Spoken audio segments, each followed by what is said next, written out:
Okay, my friends, normally I avoid showing you my failures, but this time I think it is necessary because we need to learn from it and I need to analyze what went wrong with this launcher, which I thought was a great idea and it worked fine in the beginning, but then the curse hit me and I just tried to shoot it twice in a row and it didn't work. Failure after failure and then a catastrophic end. Well, see for yourself. And go easy on me, I was very frustrated. Hello and welcome to the Slingshot channel with another big update about my 200 joule homemade rubber powered repeating crossbow project. Let me show you what I have achieved so far. Okay, since last time that you saw it, I actually painted it, so it now has some colors on it. So that's a progress in itself. Well, the most important change is I'm using a lot more rubber now. So now I'm using looped rubber bands, full TheraBand gold, and this means it's 6 full bands per side. And this gives me an awful amount of draw weight, theoretically about 240 kilograms, but realistically we're more talking about 160 kilos of a draw force, since I'm not completely drawing this out to 5 times the relaxed length. Also what I did is I added a scope for obvious reasons. And it's now really comfortable to hold and really easy to aim with it. It's a bullpup design, as you see. So in fully cocked condition, the string ends up right here. So this means I'm using a full bullpup design. Also, as you see, I added a resting place for my wrench.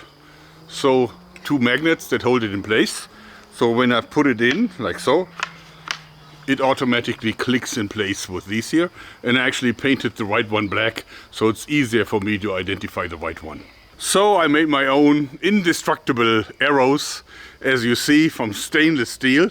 So this is stainless steel tubes, 8mm outer and 6mm inner diameter. And I also glued in the aluminum, and they're anodized in red, but these are aluminum knocks. Glued on my own vanes, and I'm using blunt tips here that of course I can replace against any other tip just easily, because these are standard inserts.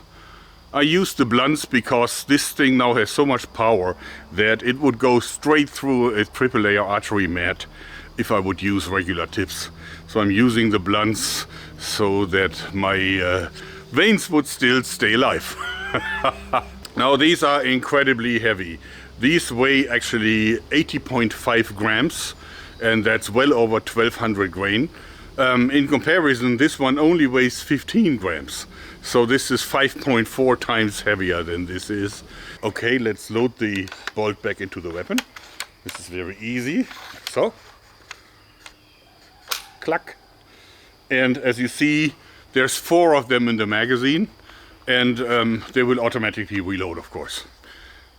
You can also see that the entire magazine is actually a sled, and here you can see the trigger of the thing.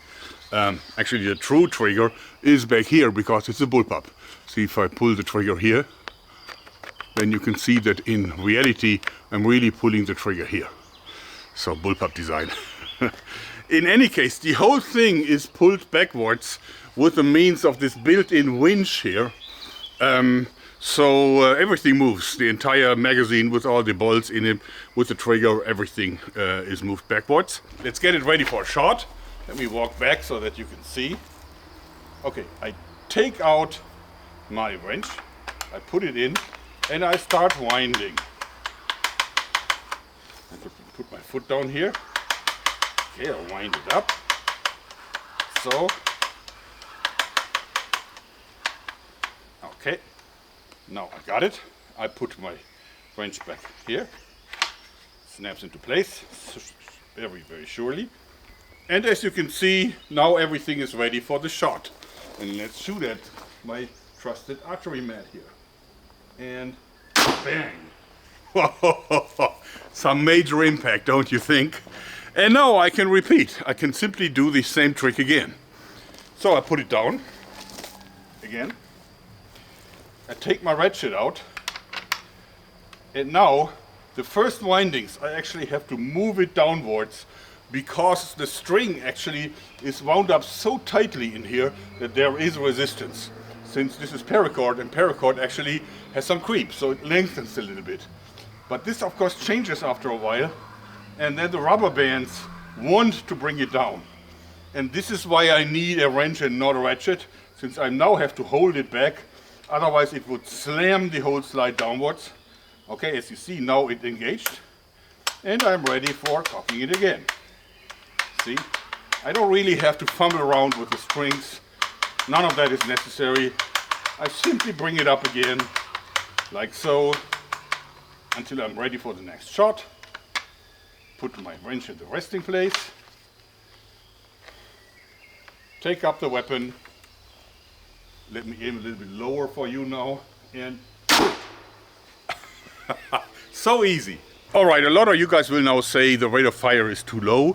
Let's not forget, this is not a weak crossbow. This is something that is powerful enough to hunt big game. But of course you can no longer cock this like the EK Archery series with just one arm. You would just not be able to invest enough power here. So therefore, this is more like going against very serious, fully grown crossbows that actually take a time to load. But just for comparison, let me do 2 shots as fast as I can without any explanations, shall we? Okay, start the clock.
Okay.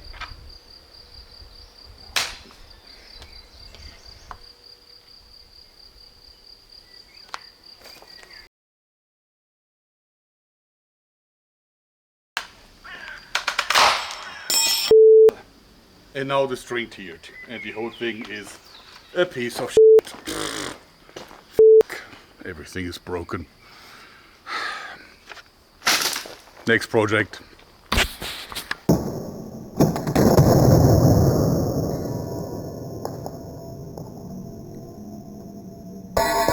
Sorry for this, guys. I'm normally not that way. But I invested so much time into this thing, and it turns out, I think it's just a failure. I think this has to be constructed completely differently. Much stronger, with much thicker rope and so on.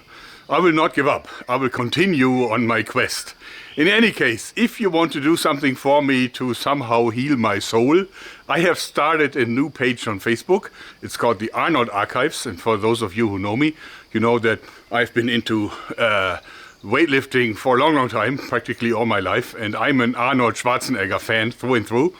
I have a friend, a very, very wealthy man, who happens to have a huge collection about the golden era of bodybuilding. So the 60s, the 70s and the 80s into the early 90s. And of course Arnold Schwarzenegger is a major part of that story. The collection is huge. You cannot believe how big it is. I mean, more than 50,000 photo negatives, mostly never been published. Records of entire bodybuilding organizations that ceased to exist somehow on the way.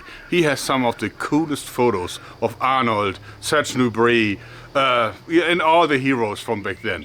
And I published them on the page. I persuaded him after all those years that he would let me publish them. Some of the items are priceless. For example, he has the original application form that Arnold filled out when he was just 19 years of age to enter the first bodybuilding organization he ever joined, the VDH in Germany. So in order that he could participate in the first senior bodybuilding contest he actually won in Essen, the best built athlete of Europe. And his career developed from there on. So many beautiful photos scanned right from the negative in pristine quality, as good as it gets. Maybe you want to spend a visit to the page and even subscribe to it. That would be amazing. I promise you won't be bored if you like bodybuilding and Arnold Schwarzenegger in particular. Thanks. Well, no shooting for today because that's it. Thanks and bye-bye.